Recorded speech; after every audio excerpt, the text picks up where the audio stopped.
ಇವತ್ತಿನ ವಿಡಿಯೋದಲ್ಲಿ ಒಂದು ಹೊಸ ರೆಸಿಪಿ ಹೇಗೆ ಮಾಡೋದು ಅಂತ ನೋಡೋಣ. ಒಂದು ಸೋರೆಕಾಯಿ ಇದ್ದರೆ ಸಾಕು, ಈ ರೀತಿ ಹೊಸದಾಗಿ ಸ್ನ್ಯಾಕ್ಸ್ನ ಮಾಡಿ ನೋಡಿ. ತಿನ್ನೋದಕ್ಕೆ ತುಂಬಾ ಚೆನ್ನಾಗಿರುತ್ತೆ. ಕ್ರಿಸ್ಪಿಯಾಗಿ ಗರ್ಗರಿಯಾಗಿ ನೀವು 15ರಿಂದ 20 ದಿನಗಳ ಕಾಲ ಸ್ಟೋರ್ ಮಾಡಿ ಇಡ್ಬೋದು. ತುಂಬಾ ಸಿಂಪಲ್ ಮಾಡೋದು. ಸವಿ ಕಿಚನ್ ಕನ್ನಡಗೆ ಯಾರೆಲ್ಲ ಸಬ್ಸ್ಕ್ರೈಬ್ ಆಗಿಲ್ಲ ಪ್ಲೀಸ್ ಸಬ್ಸ್ಕ್ರೈಬ್ ಮಾಡಿ. ಮೊದಲಿಗೆ ಸೋರೆಕಾಯಿನ ತಗೊಂಡು ವಾಶ್ ಮಾಡಿ ಸಿಪ್ಪೆ ತೆಗೆದು ಇಟ್ಕೊಂಡಿದ್ದೀನಿ. ಹಾಗೆ ಅದರೊಳಗೆ ಬೀಜ ಇರುತ್ತಲ್ಲ ಆ ಪಾರ್ಟು ತೆಗೆದಿದ್ದೀನಿ. ನೀವು ಆದಷ್ಟು ಎಳೆ ಸೋರೆಕಾಯಿನ ಯೂಸ್ ಮಾಡಿದ್ರೆ ಬೀಜ ಎಲ್ಲ ಏನೂ ಇರೋದಿಲ್ಲ. ಈ ರೀತಿ ನಾವು ಕಾಯೆಲ್ಲ ತುರಿತೀವಲ್ಲ ಆ ರೀತಿ ತುರಿದು ಪಕ್ಕಕ್ಕೆ ಇಟ್ಕೊಳ್ಳೋಣ. ಈಗ ಒಂದು ಮಿಕ್ಸಿ ಜಾರ್ಗೆ 1.5 ಟೇಬಲ್ ಸ್ಪೂನ್ ಆಗುವಷ್ಟು ಧನಿಯಾ ಕಾಳು ಹಾಕ್ಕೊಳ್ತಾ ಇದ್ದೀನಿ. ಅರ್ಧ ಟೇಬಲ್ ಸ್ಪೂನ್ ಜೀರಿಗೆ ಹಾಕ್ಕೊಳ್ಳೋಣ. 1-2 ಹಸಿ ಮೆಣಸಿನ್ಕಾಯಿ ಹಾಕ್ಕೊಳ್ತಾ ಇದ್ದೀನಿ. ನಂತರ 1 ಇಂಚು ಶುಂಠಿ, 10ರಿಂದ 15 ಎಸಳು ಸಿಪ್ಪೆ ಸಮೇತ ಹಾಕ್ಕೊಳ್ತಾ ಇದ್ದೀನಿ ಬೆಳ್ಳುಳ್ಳಿ. ಇದನ್ನು ನೀರು ಹಾಕ್ತೇನೆ ತರ್ತರಿಯಾಗಿ ರುಬ್ಕೋಬೇಕು. ಈ ರೀತಿ ರುಬ್ಕೊಳ್ಳೋದ್ರಿಂದ ಬಾಯಿಗೆ ಎಲ್ಲ ಸ್ಪೈಸಸ್ಸು ಸಿಗುತ್ತೆ, ಅಲ್ಲಲ್ಲಿ ತುಂಬ ಚೆನ್ನಾಗಿರುತ್ತೆ. ಈಗ ತುರಿದಿಟ್ಕೊಂಡಿರೋವಂಥ ಸೋರೆಕಾಯಿನ ಅಳತೆ ಮಾಡಿ ಸೋರೆಕಾಯಿನ ತೊಗೊಂಡಿದ್ದೀನಿ. ಇಲ್ಲಿ 1 ಕಪ್ ಆಗೋಷ್ಟು ಸೋರೆಕಾಯಿ ತುರಿನ ಹಾಕಿ ಸ್ವಲ್ಪ ಕರಿಬೇವನ್ನು ಕಟ್ ಮಾಡಿ ಸೇರಿಸ್ಕೊಳ್ತಾ ಇದ್ದೀನಿ. ಅನಂತರ ರುಬ್ಬಿ ಇಟ್ಕೊಂಡಿರೋ ಅಂಥ ಮಸಾಲೆನ ಹಾಕೊಳ್ಳೋಣ. ರುಚಿಗೆ ತಕ್ಕಷ್ಟು ಉಪ್ಪು ಹಾಕೊಳ್ಳಿ. ನನಗಿಲ್ಲಿ ಅರ್ಧ ಟೇಬಲ್ ಸ್ಪೂನ್ ಪರ್ಫೆಕ್ಟಾಗಿ ಸರಿ ಹೋಯಿತು. ಅರ್ಧ ಟೇಬಲ್ ಸ್ಪೂನ್ ಆಗುವಷ್ಟು ಖಾರದ ಪುಡಿ ಹಾಕ್ತಾ ಇದ್ದೀನಿ. ಸ್ವಲ್ಪ ಸ್ಪೈಸಿಯಾಗಿ ಬೇಕು ಅಂದರೆ 1/4 ಸ್ಪೂನಿಂದ 1 ಸ್ಪೂನ್ವರೆಗೂ ಹಾಕ್ಕೊಳ್ಬೋದು. ನಾವಿಲ್ಲಿ ಹಸಿಮೆಣಸಿನ್ಕಾಯಿನೂ ಹಾಕಿದ್ದೀವಿ ಅಲ್ವಾ, ಸೊ ಸರಿ ಹೋಗುತ್ತೆ. ನಂತರ 1 ಚಿಟಿಕೆ ಆಗುವಷ್ಟು ಅರಿಶಿನ ಹಾಕ್ತಾ ಇದ್ದೀನಿ. ಇಲ್ಲಿ 2 ಟೇಬಲ್ ಸ್ಪೂನ್ ಆಗುವಷ್ಟು ಎಳ್ಳನ್ನು ಹಾಕ್ಕೊಂಡಿದ್ದೀನಿ. ಬಿಳಿ ಎಳ್ಳಾದರೂ ಪರವಾಗಿಲ್ಲ, ಹಾಕ್ಕೊಳ್ಬೋದು. ಅರ್ಧ ಗಂಟೆ ಮುಂಚೆ 1/4 ಕಪ್ ಆಗುವಷ್ಟು ಕಡಲೆಬೇಳೆನ ನೆನೆಸಿ ಇಟ್ಟಿದ್ದೆ, ಅದನ್ನು ಸಹ ಹಾಕ್ಕೊಳ್ತಾ ಇದ್ದೀನಿ. ಇಲ್ಲಿ 1 ಕಪ್ ಸೋರೆಕಾಯಿ ತುರಿ ತೊಗೊಂಡಿದ್ವಲ್ಲ ಅದೇ ಕಪ್ಪಲ್ಲಿ 1/4 ಕಪ್ ಆಗುವಷ್ಟು ಅಕ್ಕಿ ಹಿಟ್ಟನ್ನು ಮೊದಲಿಗೆ ಹಾಕ್ಕೊಳ್ತಾ ಇದ್ದೀನಿ. ನಂತರ ಇನ್ನೂ 1/4 ಕಪ್ ಆಗುವಷ್ಟು ಹಿಟ್ಟನ್ನು ಪಕ್ಕದಲ್ಲಿ ಇಟ್ಕೊಳ್ಳೋಣ. ಸೊ ಅಳತೆ ಪ್ರಕಾರ 1 ಕಪ್ಗೆ 1.5 ಕಪ್ ಆಗುವಷ್ಟು ಹಿಟ್ಟು ಬೇಕಾಯಿತು ನನಗೆ. 1 ಡ್ರಾಪ್ ಸಹ ಎಕ್ಸ್ಟ್ರಾ ನೀರು ಸೇರಿಸೋದು ಬೇಡ. ಸೋರೆಕಾಯಲ್ಲಿ ಯಥೇಚ್ಛವಾಗಿ ನೀರಿನ ಅಂಶ ಇರುತ್ತಲ್ಲ, ಸೋರೆಕಾಯಿನ ಪ್ರೆಸ್ ಮಾಡ್ತಾ ಈ ರೀತಿ ಮಿಕ್ಸ್ ಮಾಡ್ಕೊಳ್ಳಿ. ನೋಡಿ ಸ್ವಲ್ಪ ತೆಳ್ಳಗಿದೆ ಅಲ್ವಾ, ನಾನು ಇನ್ನೂ 1/4 ಕಪ್ ಎತ್ತಿಟ್ಕೊಂಡಿದ್ದಲ್ಲ ಅದನ್ನು ಹಾಕ್ಕೊಂಡು ಮತ್ತೆ ಮಿಕ್ಸ್ ಮಾಡ್ಕೊಳ್ತೀನಿ. ಹಿಟ್ಟೇನಾದರೂ ತುಂಬ ತೆಳ್ಳಗಿದೆ ಅಂದರೆ ನೀವು ಅಕ್ಕಿ ಹಿಟ್ಟನ್ನು ಅಡ್ಜಸ್ಟ್ ಮಾಡ್ಕೊಳ್ಳಿ, ಇನ್ನೊಂದು 2-3 ಸ್ಪೂನು. ನಾನು ತೋರಿಸಿರೋ ಅಳತೆ ಪ್ರಕಾರ ನನಗಾದರೆ ಪರ್ಫೆಕ್ಟ್ ಕನ್ಸಿಸ್ಟೆನ್ಸಿ ಬಂತು. ನೋಡಿ ಹಿಟ್ಟನ್ನು ತೋರಿಸ್ತಾ ಇದ್ದೀನಿ, ಈ ರೀತಿ ಇರಬೇಕು. ತುಂಬ ಗಟ್ಟಿನೂ ಇಲ್ಲ, ತುಂಬ ಸಾಫ್ಟು ಇಲ್ಲ, ಈ ಕನ್ಸಿಸ್ಟೆನ್ಸಿ ಇದೆ.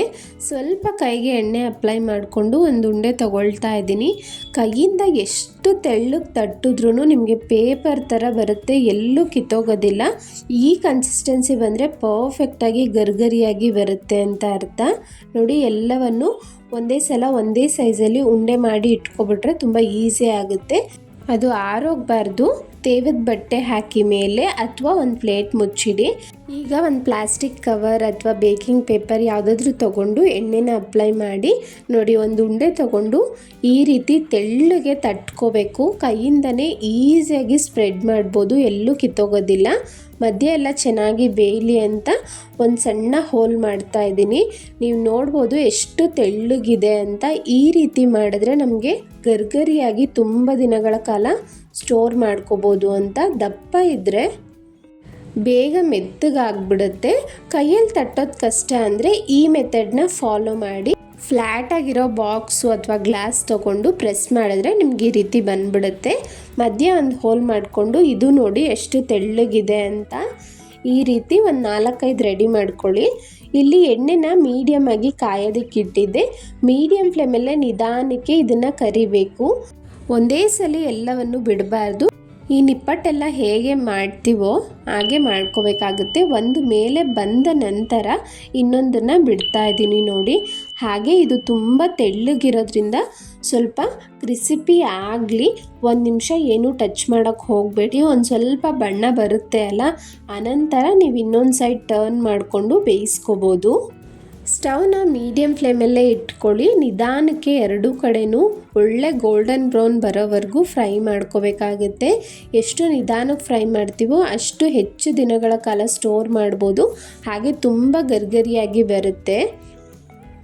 ನೋಡಿ, ಈ ರೀತಿ ಬಣ್ಣ ಬಂದಮೇಲೆ ಟರ್ನ್ ಮಾಡಿ ಇನ್ನೊಂದು ಕಡೆನೂ ಬೇಯಿಸ್ಕೊಳ್ಳಿ. ಆಗ ಶೇಪ್ ಅನ್ನೋದು ಒಂದು ಸ್ವಲ್ಪನೂ ಹಾಳಾಗೋದಿಲ್ಲ.